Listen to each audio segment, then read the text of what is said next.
guys, my name's Taylor again. I'm here again with another episode of New at the Zoo.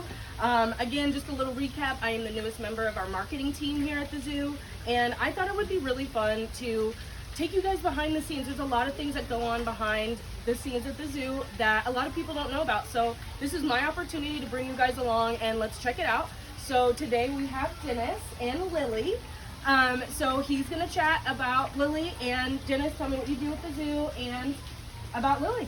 Okay, well, Taylor, one of the things I do at the zoo is I work in the education department. So we have with us today one of our education ambassadors. We call them ambassadors because each one of our education animals is an ambassador for their species, so that people can get up close and personal and learn something more about them and learn to appreciate them for where they stand in the world and what their role is in the world. Sure.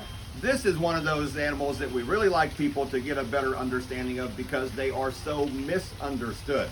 This one, of course, is a turkey vulture. It is one of the vultures that we have that live here in the United States, and we have these right here in Kansas.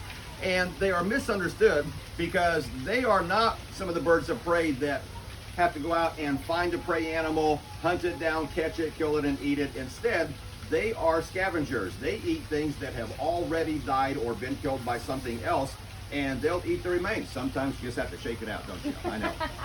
And so they're actually the cleaner-uppers in our world for us. They make dead animals that are out there everywhere go away and disappear and get recycled back into the earth for new growth.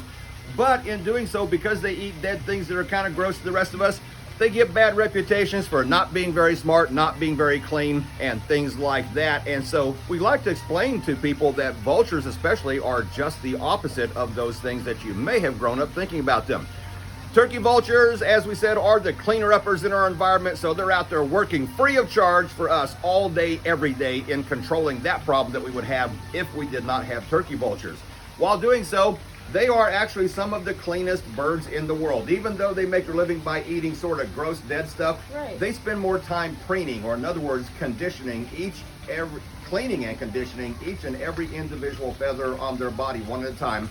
But they also have other really cool ways of keeping themselves clean. Okay. When they're eating a dead animal on the ground, there might have been some bugs already got on that dead animal on the ground, and some of those might crawl off of that animal onto the vulture while they're eating. So they figured out a way that no other bird in the world has ever figured out a way to get rid of that. Okay. Since they're a darker color, they will attract more heat from the sun than any other color. So after they eat, got a couple of bugs on them, they will turn around, put their back to the sun, open their wings nice and wide like that so that it is dark from wingtip to wingtip, head to tail, and they'll hold all those dark feathers directly facing the sun until their body heats up so much that if there's a bug on them, it will die and fall off. So they've got some very unique and intelligent ways of being some of the cleanest birds in the world. Vultures are a very clean species. I did not know that. I also did some research, and they also have a really strong sense of smell. Is that correct? That is correct, and they're some of the only birds in the world that do. We've all grown up hearing the old fairy tale about how if you see the baby bird, don't touch it because Mom will smell that you touched it and not take care of it. Well, first of all, we still don't want you touching that baby bird because Mom is taking care of it, but even if you did touch it, Mom can't smell you took care of it, because unless you're a member of the vulture family as a bird, you either have no sense of smell or a very poorly developed sense of smell. Other than vultures, birds can't smell. Vultures, on the other hand, and especially turkey vultures, have a very strong sense of smell. The way that works is that here on her face, you see that hole just in front of her eyes, right behind her beak. That is not her nose, but her nostrils are in the back of that. So when she wants to get food, she'll go up high on the currents and she'll spread her wings wide, just like that. And she'll just simply rock back and forth and back and forth, because what that does is it moves air back and forth through that hole right there in her face, past her nostrils, and she will smell something dead for up to 3 miles away. Really? Some scientists are starting to argue even further than that.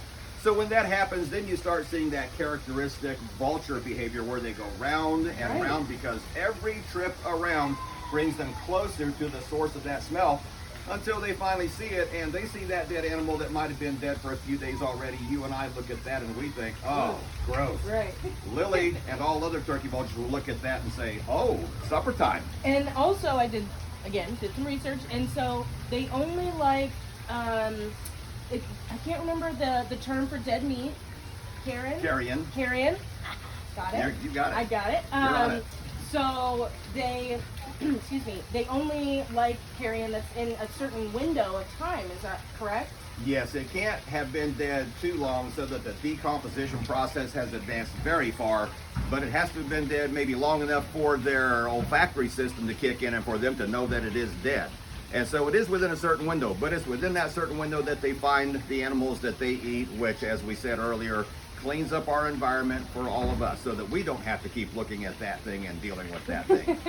So they've got lots of great adaptations, such as no feathers on the legs or feet, so that when they land on or near that dead animal that they're going to eat, if something yucky gets off on them, it won't stick because they don't have feathers for it to stick to, which would make it more difficult to clean off. Interesting. As you see, their head, their neck do not have feathers. A lot of people look at that and think, wow, that looks kind of weird, but actually it's an adaptive response to when they're eating that dead animal. If they get something yucky on their head, if there were feathers there, that would stay on their head, stick to it long enough that it would become unhealthy. It would grow a lot of germs or bacteria up there, but with no feathers on their head, it's a lot easier to clean off and for them to keep clean. Okay. So they've got lots of great adaptations that make them really wonderful birds in the wild for us.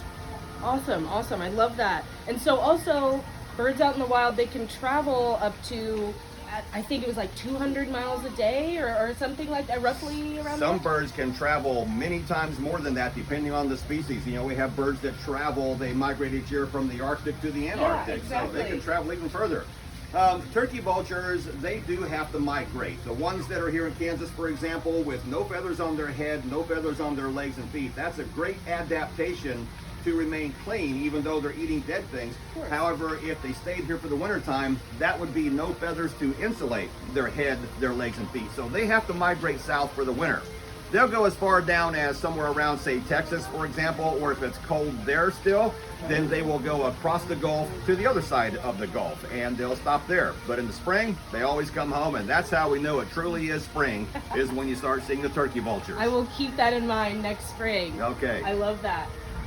Also, I did want to bring up one more thing. So I was reading, and the numbers across North America have really drastically increased since 1966, about 1.8 per year, that have just kind of gained and grown throughout the country. You mean more turkey vultures? Yes, Yeah. turkey vultures, You bet. of course.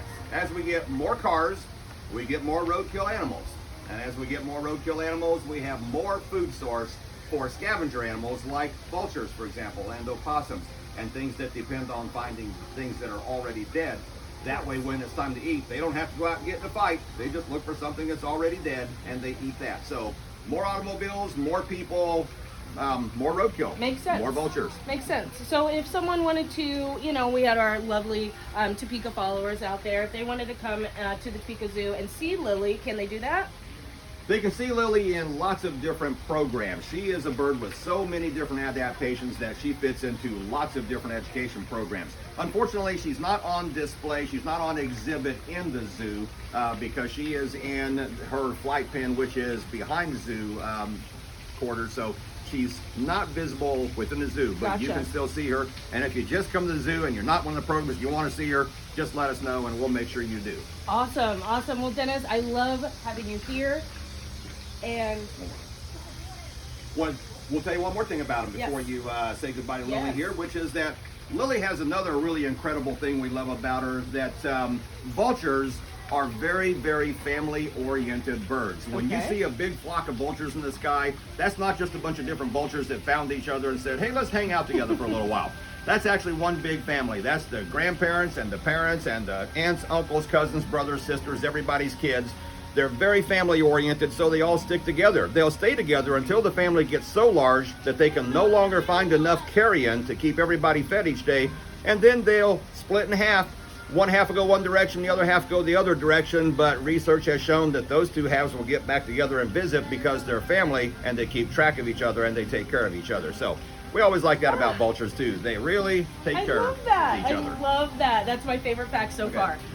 I love that. So again, I wanted to say thank you so much, Dennis, for showing us Lily. Lily, we appreciate you coming. Check out next week. I think we're doing the otter. Stay tuned and see what we got in store. And Taylor, if you step over here to your left before Jared stops filming, we'll let him get a photo of you with the big girl here.